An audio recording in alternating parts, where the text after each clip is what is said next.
প্ৰথমতে আপোনালোকক কথা এটা ক'ব বিচাৰিছোঁ বন্ধুসকল, এই ব্লগটো আজিৰ ব্লগ নহয়, তো যোৱা 2-3 মাহমানৰ আগৰ ব্লগ হয়। মই আৰু মনুছে যেতিয়া পৰশুৰাম কুণ্ডলৈ গৈছিলোঁ সেই তেতিয়াৰ ব্লগ হয়। তো কথাটো কি হ'ল, মোৰ যোৱাকালি একেবাৰে মাথা বিষ চৰ্দি বেছিকৈ হোৱাৰ বাবে ব্লগ শ্বুট কৰিব নোৱাৰিলোঁ। সেইবাবে আজি মই এই ব্লগটো পাব্লিছ কৰিছোঁ। তো অকণমান আৰাম পাইছোঁ, আকৌ কণ্টিনিউ এটা মই ব্লগ শ্বুট কৰিব লাগি যাম। তেনে সেই ভিডিঅ'টো অকণমান চাই দিয়কচোন আপোনালোকে। আহি পালোঁ, পৰিছিলোঁ অকণমান দেৰি। তো ফাইনেলি বন্ধুসকল আহি পালোঁ কুণ্ডলৈ। এয়া চাওক, এতিয়া নামি যাওঁ মেইন জেগাটোলৈ। বহুত দূৰ হৈ যায়, বহুত বেছি দূৰ হৈ যায়, তাৰ বাবে মানুহ ইমান পটকৈ নাহে ইয়াত, ভিৰ ভাৰ নহয়। আৰু মই শুনামতে আৰু ল'ৰা মানুহ ইয়াত আহিলে মানে কিবা এটা ত্যাগ কৰি যাব লাগে বুলি শুনিছোঁ। ডিজাইনটো কিন্তু বহুত ভাল লাগিছে, আৰু এইফালে চালাডটো চাওক, এই মজা। হেল্ল' বন্ধুসকল, নতুন এটা ভিডিঅ'লৈ স্বাগতম জনাইছোঁ। বৰ্তমান আছোঁ এতিয়া আমি পৰশুৰাম কুণ্ডলৈ। তো যোৱাকালিয়ে আহিছিলোঁ, তো ৰিজৰ্ট এখনত থাকিলোঁ। আমাৰ ৰাস্তাটো ভালেখিনি দূৰ হোৱাৰ বাবে আমি আধা বাটত থাকিলোঁ। তো আজি 9টা বজাত ওলাই আহিছোঁ। একেবাৰে ওলাই আহি ডাইৰেক্ট মই ভাবিছোঁ আজি আপোনালোকক পৰশুৰাম কুণ্ডৰ গোটেইখিনি দৃশ্য দেখুৱাম, বাহিৰা দৃশ্য নেদেখুৱাকৈ ডাইৰেক্ট ভিতৰতে দেখুৱাম বুলি ভাবি ভিডিঅ'টো আৰম্ভণি কৰিছোঁ। আৰু এইফালে প্ৰথমতে দেখুৱাইছোঁ পৰশুৰাম কুণ্ডৰ ধৰ্মশালা বনাই আছে নতুনকৈ, এইফালে কি সুন্দৰকৈ বনাই আছে এইফালে চাব পাৰিছা। আৰু পৰিৱেশ দেখুৱাই দিছোঁ এই চাইডে আপোনালোকক চাওক, এইফালে চাৰিওফালে কাম চলি আছে সুন্দৰকৈ আৰু বনাই আছে। তো আমি প্ৰথমতে এই অকণমান ৰেষ্ট লৈছোঁ, জিৰণি লৈছোঁ ইয়াতে। তো আগলৈ আমি এতিয়া যাম, ইফালে ৰাস্তাটো ধুনীয়াকৈ আছে আৰু এইফালে মনুছে এডিটিং কৰি আছে। তো অকণমান ৰেষ্ট লৈছোঁ, তো সেয়া আৰু ভিডিঅ'টো আৰম্ভণি কৰিছোঁ। 10 minutes later. প্ৰভুৰ নাম লৈ ওপৰলৈ আগবাঢ়ি গৈ আছোঁ। এতিয়া এয়া চব দেখিবলৈ পাইছে মন্দিৰখনত, মেইন মন্দিৰখনত এতিয়া গৈ আছোঁ আমি। চাওকচোন ইমান ধুনীয়া পৰিৱেশ। ভাই এইবাৰ প্ৰথম ন? প্ৰথমটো আকৌ প্ৰথম, দ্বিতীয়বাৰ নহয় নেকি? আৰু এইফালে মন্দিৰ, কামধেনু মন্দিৰ, আৰু এইফালে ওপৰলৈ মন্দিৰ আছে। গৈ আছোঁ ভাইয়া। আৰু কুণ্ড কিतना দূৰ হৈ আছে? 10 মিনিট লাগে না? তো চামথিং 700 মিটাৰমান হ'ব। তো আগলৈ খোজকাঢ়ি গৈ থাকিব লাগিব। আৰু এইফালে আকৌ দোকান এখন দেখা পালোঁ, গৈ থাকোঁ আগলৈ। তেন্তে বলক একেলগে যাওঁ।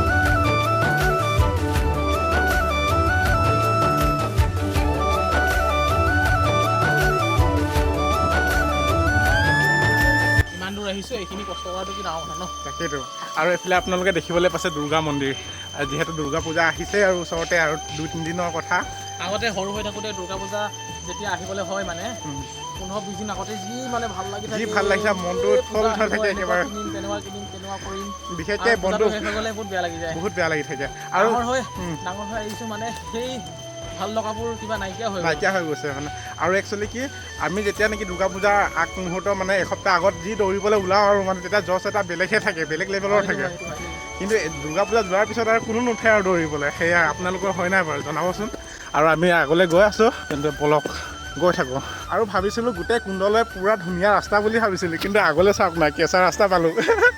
তাকে এতিয়া বনাই আছে বাৰু এইফালে ধুনীয়াকৈ, সোনকালে অতি সোনকালে বনাব। আপোনালোকে আহোঁতে মানে বনাই শেষ হ'ব চাগে। তাকে আপোনালোকে ধুনীয়াকৈ আহিব, চাব, জেগাডোখৰ বহুত ভাল লাগে।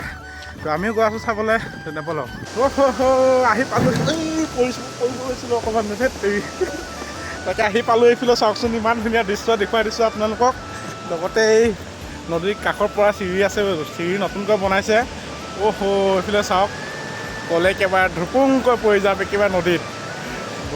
কি ধুনীয়া পৰিৱেশ। ভাই মনুছে একেবাৰে চাই আহি ততে নাই বেচেৰা।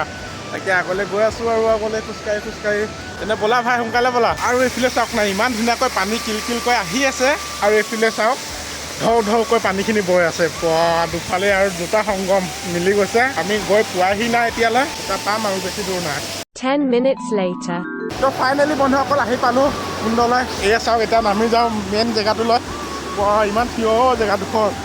তাকে এইফালে মন্দিৰখন ইয়াতে আছে, তাৰ মানুহ আছে ইয়াত বহুত। তাকে দেখিয়ে ভয় লাগি গৈছে। কিবা এটা ইমান ভূত।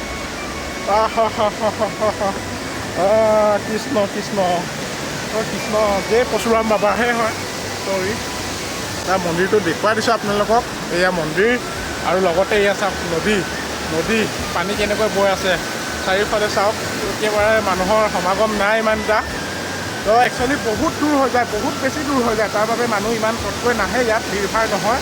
তাৰ বাবে আহে তেনেকৈ 1-2জন পৰিয়ালক লৈ আহে, সকলোৱে আহে বাৰু। তাকে ইমান ভিৰ দেখা নাপায়। কিন্তু সেয়া আমি দুটা আহিছোঁ আজি। তাকে এইফালে মন্দিৰত পূজা কৰি লওঁ, অকণমান সেৱা অৰ্থনা কৰি লওঁ। তাৰপিছত আৰু গোটেইখিনি বাকীখিনি কি দেখুৱাম আৰু আপোনালোকক। পানী এইফালে চাবলৈ পাইছে, ইমান ডাঙৰ সোঁত। ভূত বৈ আছে এইফালে দেখিয়ে ভয় লাগি যায় কিবা এটা অ' মাই গড ভাই আহি কেনেকুৱা লাগিছে ভাই মনটো ধন্য হৈ গ'লে অঁ তাকে ইয়াত গা ধুব নাপায় হেনো কি বুলি কোৱা কিছুমানে কয় গা ধুব লাগে অঁ কিছুমানে কয় ধুব নালাগে এতিয়া ময়ো কনফিউজ ধুব লাগে নে ধুব নালাগে কিছুমানে কয় গা ধুব নাপায় যিসকলৰ মাক দেউতাক আছে কিছুমানে কয় গা ধুব লাগে পাপ খণ্ডন হয় এতিয়া মানিম কোনটো শুনিম কোনটো বিশ্বাস কৰিম কোনটো তাকে আৰু মই শুনামতে আৰু ল'ৰা মানুহ ইয়াত আহিলে মানে কিবা এটা ত্যাগ কৰি যাব লাগে বুলি শুনিছোঁ কিন্তু সেইটো ইমান এটা গম নাপাওঁ আহিছোঁ যেতিয়া কিবা এটা ত্যাগ কৰি যাম মনত পৰা বাৰু সেইটো হয় বাৰু ঠিক আছে বাৰু ভিডিঅ'টো চাই থাকক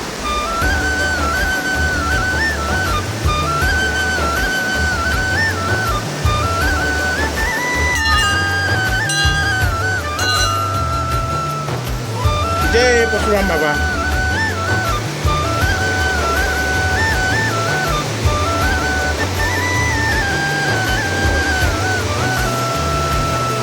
বৰ্তমান আমাৰ পূজা কৰা হৈ গ'ল তাৰপিছত এয়া নদীডোখৰ গা ধুবলৈতো নাপায় তাৰ বাবে গা নুধুওঁ এইফালে ডাঙৰ ডাঙৰ মানুহখিনিয়ে গা ধুইছে বাৰু তো আমি যিহেতু এতিয়া একো কিবা কৰা ল'ৰা মানুহ সেইবাবে গা নুধুওঁ সেয়া আৰু এতিয়া আমি ইয়াৰ পৰা ওলাব লৈছোঁ আৰু খাই ব'লা আৰু যাম আৰু এতিয়া তেন্তে এয়া আছিলে আমাৰ পৰশুৰাম কুণ্ড এয়া চাৰিওফালে দেখুৱাই দিছোঁ আৰু এবাৰ আপোনালোকক এইয়া চাওক ধুনীয়াকৈ দেখুৱাই দিছোঁ আৰু এবাৰ এইয়া পৰশুৰাম কুণ্ড